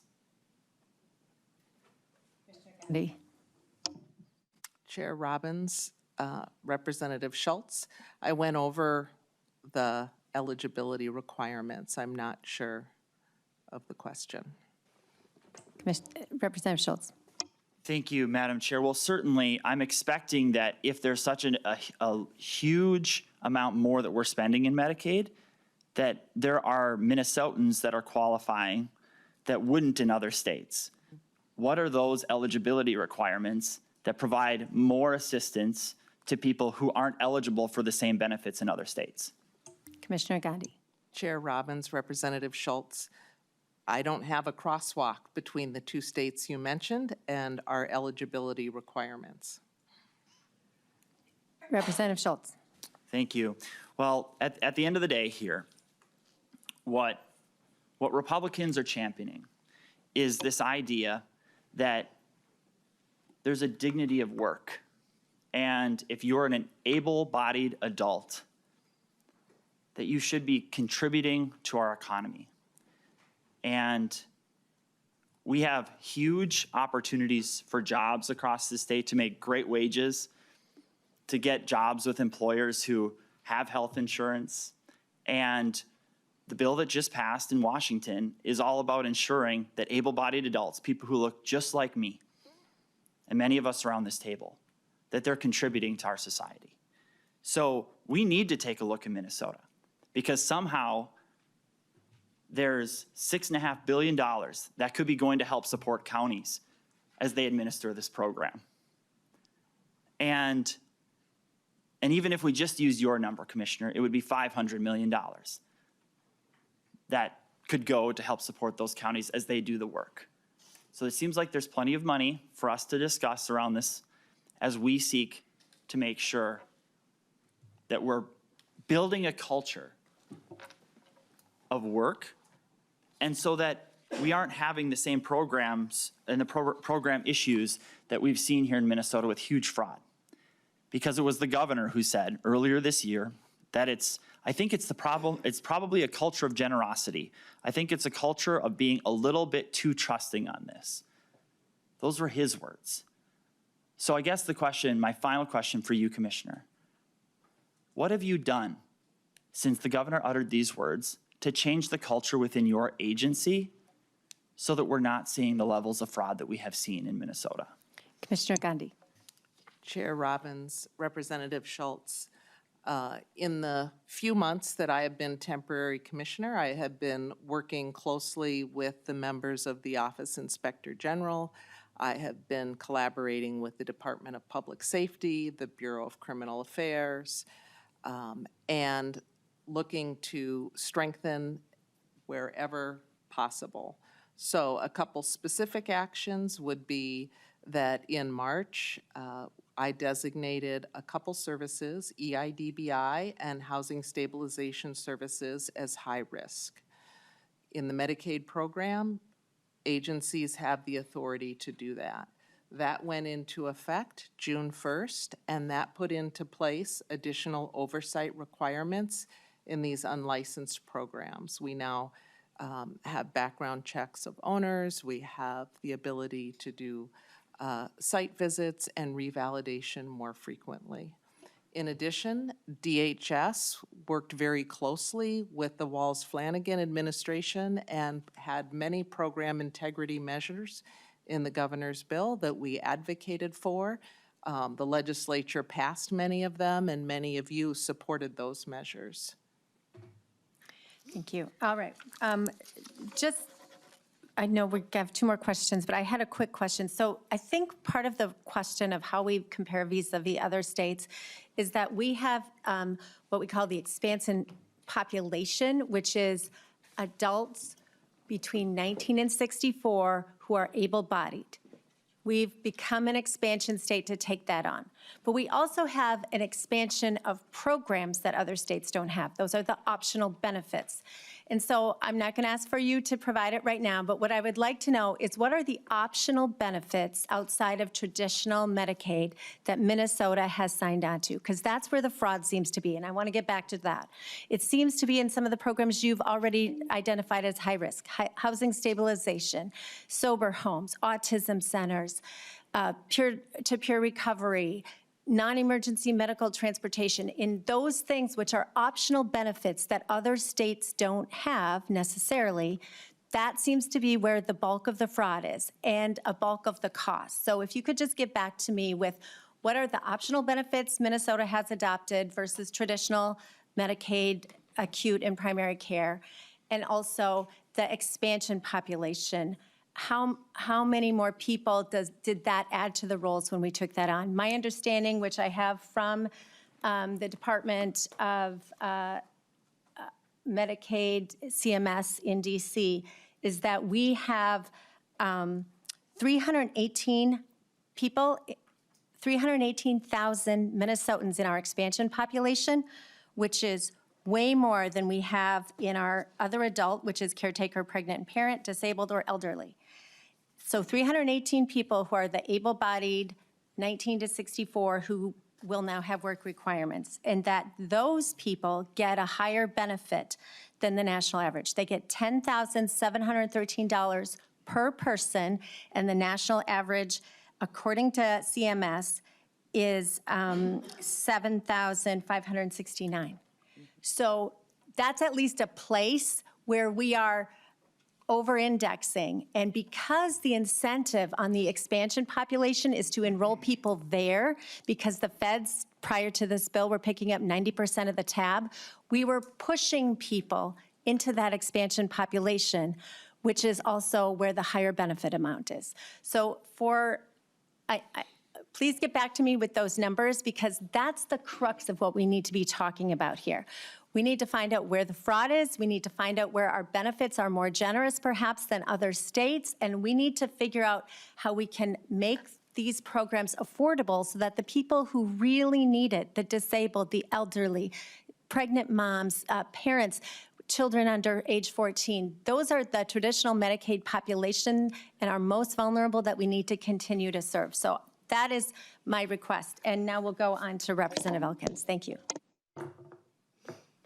Thank you, Madam Chair. I've got 2 lines of questioning. I'll try and keep them brief.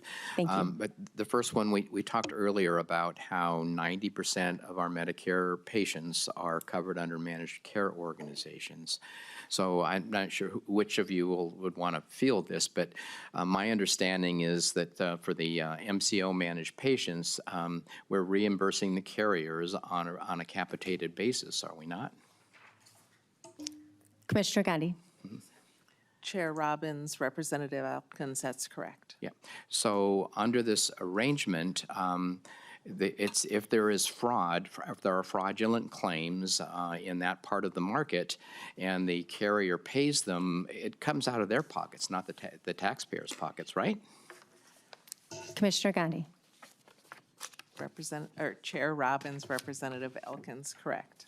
Yeah, so in 90% of our market, the taxpayers are not, liable for any fraudulent claims that are paid, which is consistent with all of the reading that I've done that says that fraud is much more prevalent in fee-for-service programs than it is in managed care programs.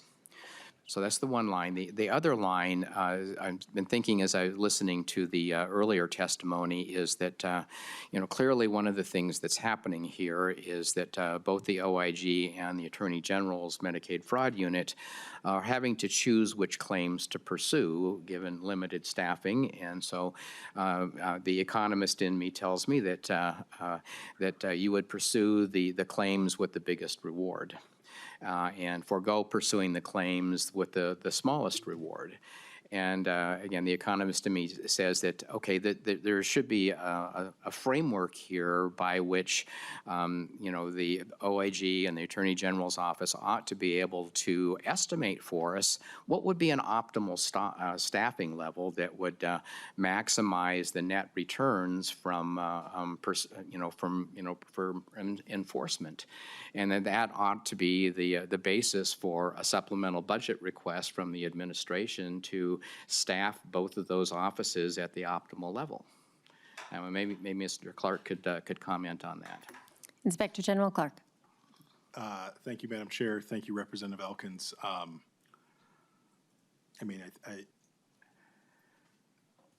think the point that I'd like to make is fighting fraud takes resources. Yep. It's a daunting task. I thought coming over from the AG's office to DHS, thinking that I was going to be at least partially in charge of integrity of a $20 billion Medicaid program, right? Yep. That's a heavy ask There's lots of money. We have 300,000 Medicaid providers in this state. The AG's office only has a limited number of prosecutors. OIG has a limited number of investigators. Detecting, preventing fraud, fighting fraud takes resources. We're doing what we can with the resources we have, and I think we're doing a good job. Like I said, we're doing our own data analytics. We're leveraging the private sector on data analytics and audits. We're doing the same stuff in-house. We're also leveraging and heavily relying, like you said, on managed care organizations who are responsible for 90% of Medicaid dollars in this state to do their fair share. But yeah, when you're talking about an office that's tasked with overseeing the integrity of $20 billion, it's difficult. And I think we would welcome more resources. Again, I've been there 3 months, but maybe the commissioner has a better idea to kind of resource ideas, but whether it's technology investments, investigator investments, I'd welcome it all. Thank you. Representative Elkins. Just kind of closing comment then. I mean, I think it seems reasonable to me that in a fiscal note for requested additional resources, that it ought to be possible as part of the fiscal note calculations to estimate both the additional costs and the additional recovered revenues that would be achieved by increasing the staffing in both of those offices. Thank you.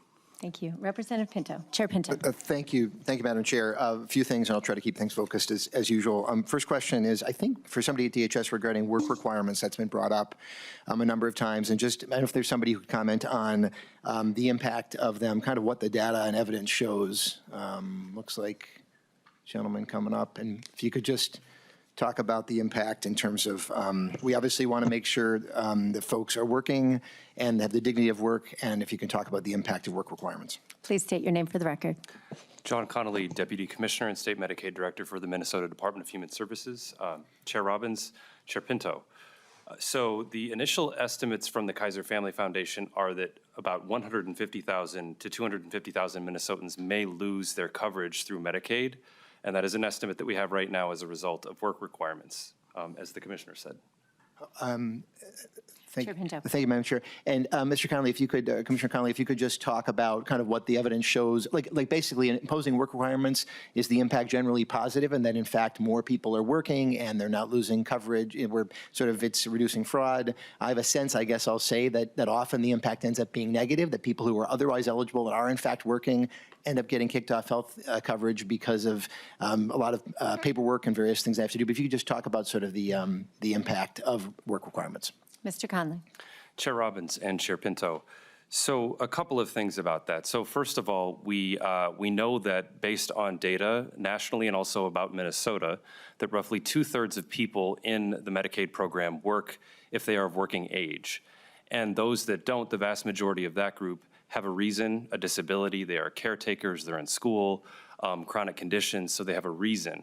A small share of the remainder that aren't working would kind of be incentivized to find work, but it's a very small share, less than 10%.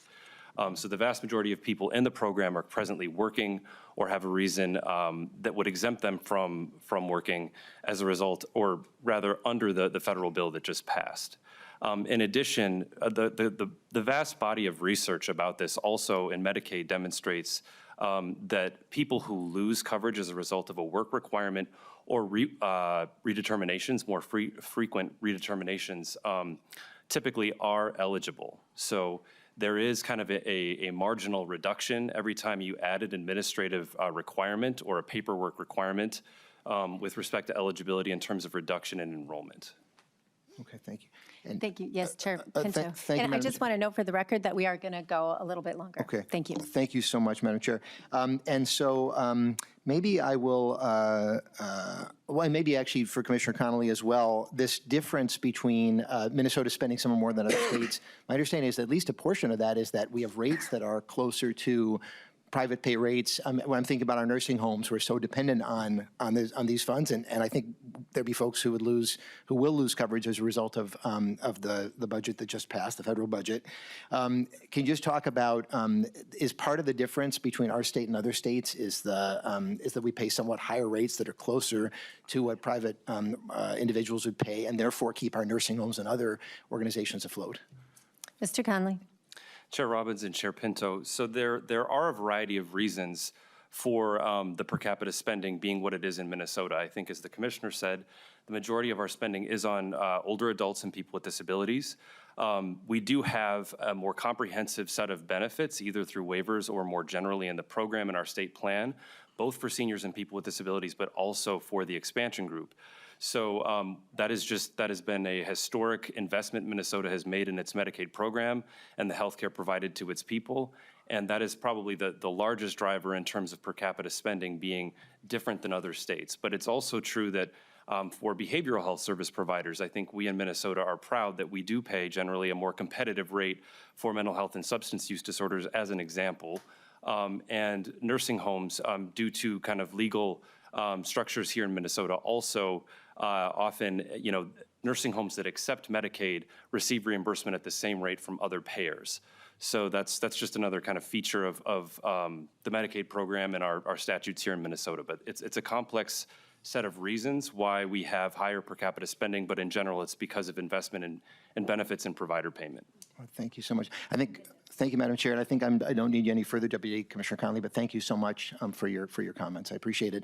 And then, Chair, and this is a little bit delicate. I was going to leap in a lot earlier, and there was a question from the other side, and so and it was from Vice Chair Anderson, whom I respect greatly, but she had made a comment to the Inspector General about the need to, quote, clean up the department and reference quote, all the fraud within DHS. And I know we often have a lot of rhetoric back and forth. What concerned me was that we had the commissioner right here, and so I just wondered if I'm certainly aware that there's fraud. There's fraud, frankly, whenever there's human endeavors, right? When there's funds, and we're so lucky to have Inspector General Clark and the commissioner and others doing this work. I'm not aware of fraud, quote, within DHS. That may have been, Vice Chair Anderson may not have meant that in exactly that way, but I just wanted to make sure the commissioner had a chance, because there have been some comments about the agency that I see a lot. I've got a lot of concerns myself with DHS various times through the years, but boy, I see people working really, really hard to serve the people of Minnesota. I wasn't sure if she wanted to say something in response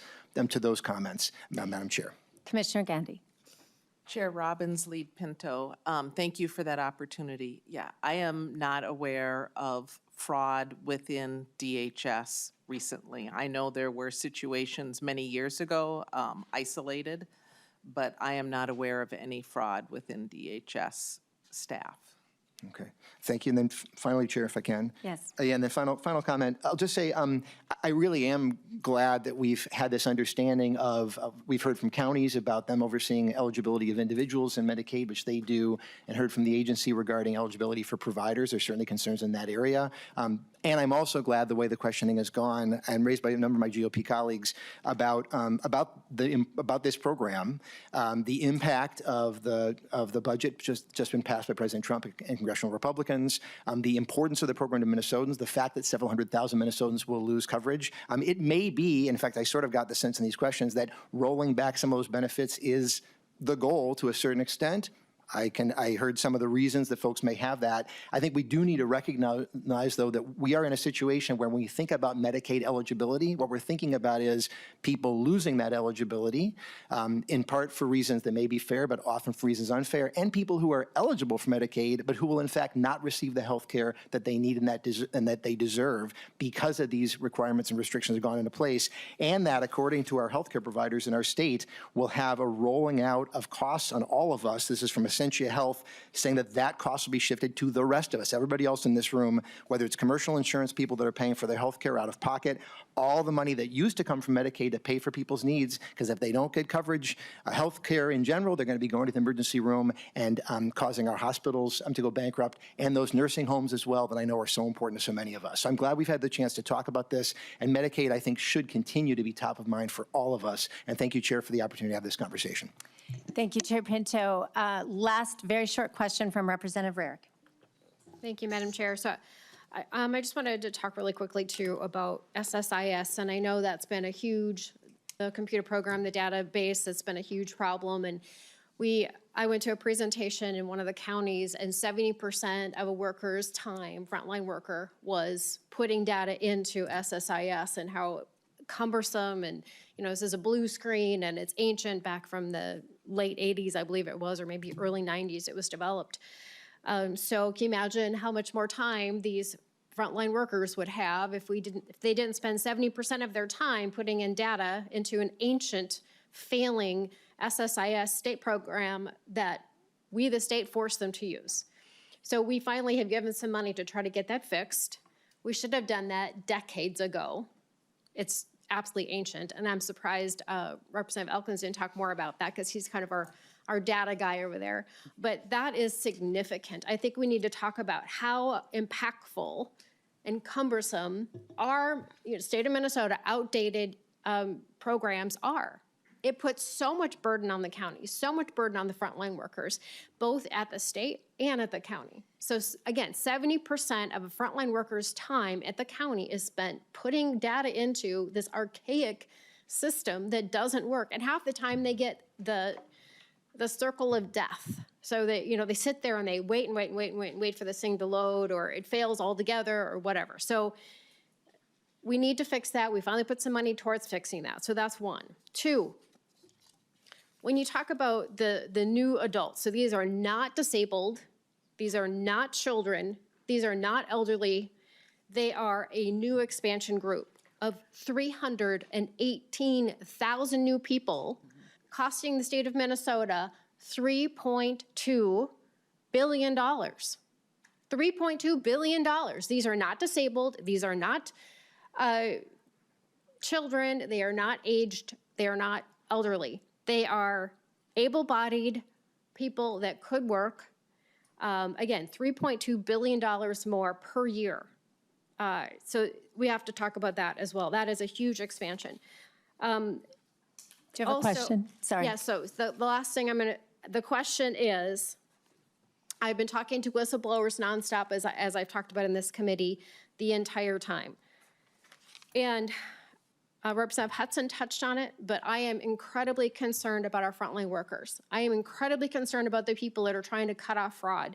And what they are telling me is that DHS themselves are surveilling through programs and whatever, the employees looking for keywords. Like, are you talking about fraud? Are you talking about waste? Are you talking about whatever? That's what the whistleblowers are telling me, that they are being surveilled. And when they reach out and they step out and say, hey, I see something wrong here, I see something wrong there, they are retaliated against. Their jobs are threatened. Their livelihoods are threatened. Their families are threatened. So I am incredibly concerned with what the whistleblowers continue to talk to me about. And it has been over months and months and months of talking to whistleblowers within DHS. These are frontline workers within DHS. So, Madam Chair, I am so incredibly concerned about that. I know you heard them say that. I know Representative Hudson has heard them say that. I know Representative Anderson has heard them say that. So I am going to leave it with that nothing will change. It doesn't matter what laws we pass. It doesn't matter how much money we invest. If we are threatening our frontline workers and we are giving them antiquated equipment to work with that doesn't work, and it sits, they have to spend over 70% of their time working in a database that doesn't work. So those two factors alone are inexcusable and should never happen, and we should have fixed it a long time ago. And I hope that with the new commissioner, we are not going to be surveilling our staff or the DHS workers, the frontline workers, and we are not going to be threatening them anymore, because that has got to stop. Thank you, Madam Chair. Commissioner Gandhi, are you aware of surveilling the workers, and do you have any other additional comments? Chair Robbins, Representative Rarick, thank you for those comments and questions. DHS does not surveil its employees. We have, what I will share with you, and happy to meet with you in your office separately, but when we get complaints, employee complaints of wrongdoing, if our investigation requires us to look at employee emails to understand what's happening, We have a process in place whereby that has to be requested, that information is kept, and so there is a record of any time that we do that and the words we were looking for. We are not looking for whistleblowers. Retaliation is not acceptable in any form. I will stand by that every single day, and I would be happy to share with you the types of things that we're looking for in employee investigations when we do look at emails. Emails, phone calls, text messages on government property is government data. It is not the personal property of the staff. That's true of most businesses where you work. So we are not surveilling our employees to do what you suggest. And again, like I shared earlier, if people are concerned, I will take the specific information without the name of the individual. I don't need the name of the individual to act. So we will take action on any information that we receive, whether it comes from an employee or not, with a name or not. Secondly, I want to just thank you for your comments about the SSIS system.